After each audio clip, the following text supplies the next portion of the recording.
Hello guys, good evening. Welcome back to my channel. और कैसे हैं आप लोग? तो उम्मीद करती हूँ आप सब लोग अच्छे होंगे और मैं भी अच्छी हूँ। तो ये शाम का टाइम है, मंडे का दिन है, जिस दिन मैंने गेहूँ धोया था। मॉर्निंग में गेहूँ धोया था तो उसी दिन मंडे को ही मैं शाम को ये शाम मंडे का ही शाम का ही है। तो गेहूँ हमारा सूख गया है, धूप बहुत तेज़ थी तो गेहूँ हमारा सूख चुका है और मैं छत पर आई हूँ गेहूँ उठाने के लिए।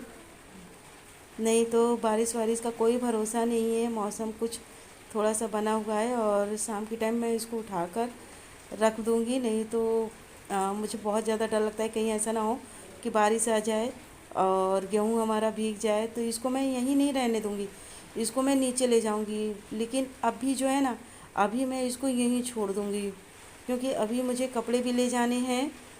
तो इसको जो है बांध कर मैं चेयर पर रख दूँगी। और पता है, जब मैं गेहूँ फैलाती हूँ तो मुझे बहुत डर लगा रहता है, क्योंकि मुझे ये डर लगता है कहीं ऐसा ना हो कि बिल्लियाँ आकर उसमें यानी कि मेरे गेहूँ को गंदा कर जाएं। तो जब तक गेहूँ रहता है तो मुझे बहुत डर लगता रहता है कि बिल्लियों से। और दूसरी चीज़, चादर में मैं इसलिए फैलाती हूँ कि एक बात का ये भी डर लगता है कि कहीं ऐसा ना हो कि बारिश हो और मेरे गेहूँ भीग जाएं। तो इसलिए मैं चादर या साड़ी वगैरह में गेहूँ फैला देती हूँ कि ताकि अगर बारिश वगैरह भी हो तो फटाफट मैं गेहूँ उठाकर नीचे ले जा सकूँ। और फिर इसके आगे मैंने कोई क्लिप नहीं बनाई हुई थी। तो ये दूसरे दिन का है, यानी आज का है, मॉर्निंग का। तो आज मॉर्निंग में मैंने नाश्ते में ये उपमा बनाया हुआ था। उपमा कहिए, नमकीन हलवा कहिए, कुछ भी कहिए, यानी कि जो लोग जिस नाम से जानते हों वही चीज़ सही है। तो इसको बनाने के लिए सबसे पहले मैंने कढ़ाई में हल्का सा रिफ़ाइंड डाला क्या था, मतलब एक दिन पहले मैंने पूड़ियाँ बनाई हुई थी तो इसमें थोड़ा सा रिफ़ाइंड बचा हुआ था। तो और जो रिफ़ाइंड था मैंने कटोरी में निकाल लिया था, बिल्कुल थोड़ा सा मैंने उसको छोड़ा था। तो उसी में डालकर 5 मिनट तक अपनी इस रवे को, मतलब सूजी को मैंने भून लिया। सूजी को भूनने के बाद मैंने फिर मतलब कढ़ाई में रिफ़ाइंड डाल दिया और उधर कटोरे में मैंने पानी चढ़ा रखा है अपने बाबू को देने के लिए, ताकि पानी गर्म हो जाए तो मैं उसको दे दूँ, क्योंकि उसके गले में थोड़ी सी खराश टाइप में लग रही है। तो इसीलिए, और फिर रिफ़ाइंड डालने के बाद मैंने इसमें प्याज, टमाटर और शिमला मिर्च डाल दिया। और गाजर डालना भूल गई, गाजर रखी हुई थी लेकिन मैं उसको डालना भूल गई, क्योंकि फटाफट फटाफट वाला काम होता है तो वही कहानी हो जाती है। तो गाजर डालना भूल गई थी, केवल मैंने इसमें प्याज, शिमला मिर्च और टमाटर डालकर थोड़ी देर उसको मैंने पका लिया। और पकाने के बाद फिर मैंने इसमें रवा डाल दिया है और आ, पकने के हिसाब से इसमें पानी डाल दिया है, जिसमें कि अच्छे से पक जाए।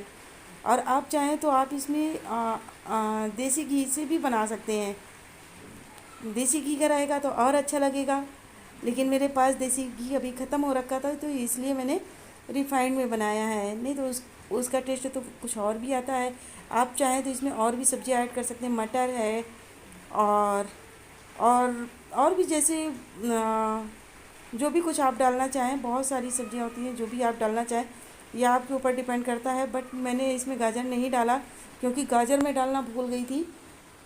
और ये यहाँ पर मेरा ये जो है उपमा तैयार हो चुका है और मॉर्निंग की हमारी पूजा हो चुकी है, भगवान जी का भोग भी लग चुका है। भोग में शक्कर है और दूध का गिलास रखा हुआ है।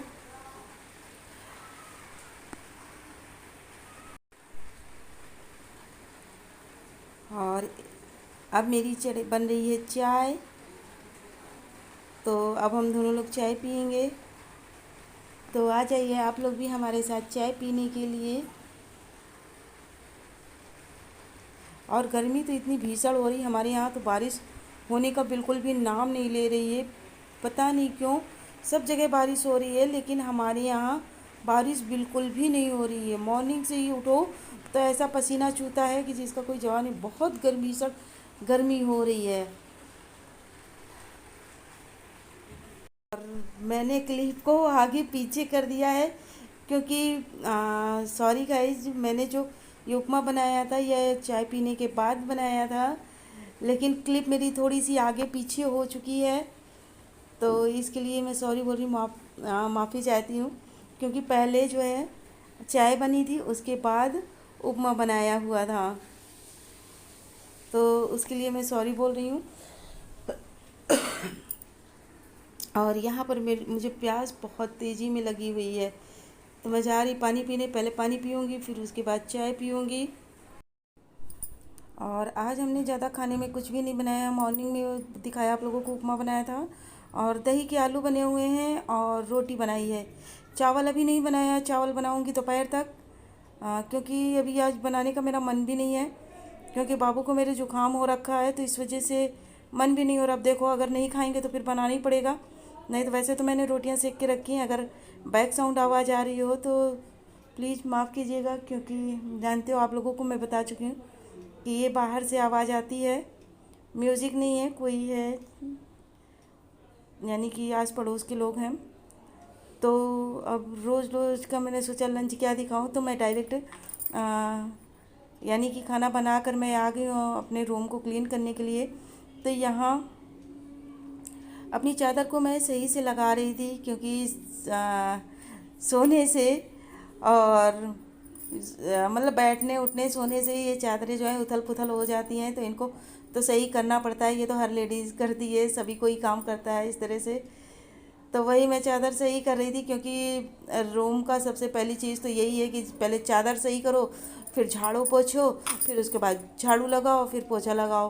कुछ लोग तो झाड़ू लगाने के बाद झाड़ते पोछते हैं, और मेरी आदत क्या है कि मैं पहले झाड़ पोछ कर लेती हूँ, उसके बाद झाड़ू लगाती हूँ। मुझे ऐसा लगता है कि कहीं मैं साफ़ करूँ तो फिर से कूड़ा करकट ना गिरे, तो फिर से मुझे झाड़ना पड़े। तो इससे पहले मैं क्या करती हूँ कि मैं झाड़ पोछ लेती हूँ, उसके बाद झाड़ू लगाती हूँ, और झाड़ू लगाने के बाद बर्तन धोती हूँ, और फिर उसके बाद मैं पोछा मारती हूँ।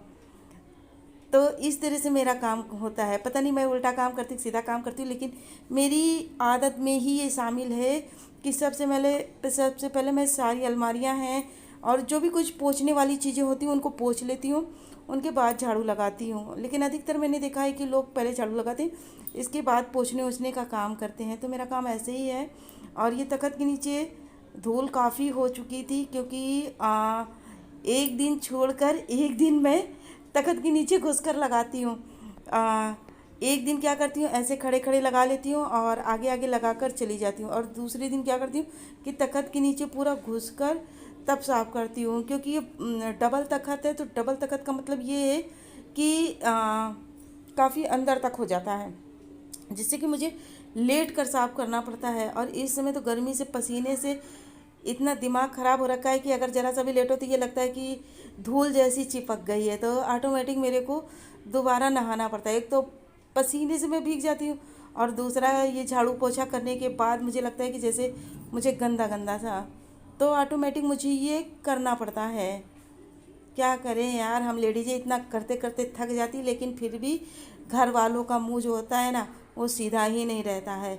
चाहे जितना करो, चाहे जितना करो, करते ही रहो, लेकिन फिर भी ये नहीं होता है। ये नहीं इंसान कहता है कि हाँ आज आपने बहुत अच्छा काम किया। जो किया सब ठीक है। और मैं बताऊँ, मेरे पतिदेव तो कभी मेरी तारीफ़ करते ही नहीं, चाहे जितना अच्छा मैं खाना बना कर दे दूँ, कभी ये नहीं कहेंगे कि गुड़िया आज ये खाना बहुत अच्छा बना है। कुछ भी नहीं। जब मैं बोलूँगी कि जैसे कोई चीज़ भी अच्छी बनाऊँगी और उनसे बोलूँगी कि अच्छा बना है कि नहीं बना है, तो कहेंगे हाँ अच्छा बना है। इनको जो है मेरी तारीफ़ तो करनी आती नहीं। मेरी क्या, मुझे तो लगता है शायद ये किसी की भी तारीफ़ कर ही नहीं पाते हैं, करते ही नहीं है। और हम लोगों को क्या है कि जैसे कोई चीज़ अच्छा लगा तो झट से बोल देते कि ये चीज़ें अच्छा है, या ये चादर अच्छी, या कुछ भी अच्छा है। लेकिन मेरे पतिदेव इन सब चीज़ों से बेखबर हैं, बिल्कुल बेखबर है कि उन्हें किसी की तारीफ़ करनी हो या किसी चीज़ की तारीफ़ करनी आती, कुछ भी नहीं आता, कुछ भी नहीं आता है। वही तो मैं बता रही हूँ, यही चीज़ मैं बता रही हूँ कि ये हो जाता है। चाहे जितना आप करते रहो, कुछ भी नहीं होता है। लेकिन क्या किया जाए, हम लोगों की आदत है, करना है तो करना है ही। चलिए कोई बात नहीं, वीडियो हमारी ख़त्म हो रही है। और आप लोगों को अगर हमारी वीडियो पसंद आए तो प्लीज़ लाइक कीजिएगा, प्लीज़ प्लीज़ प्लीज़। और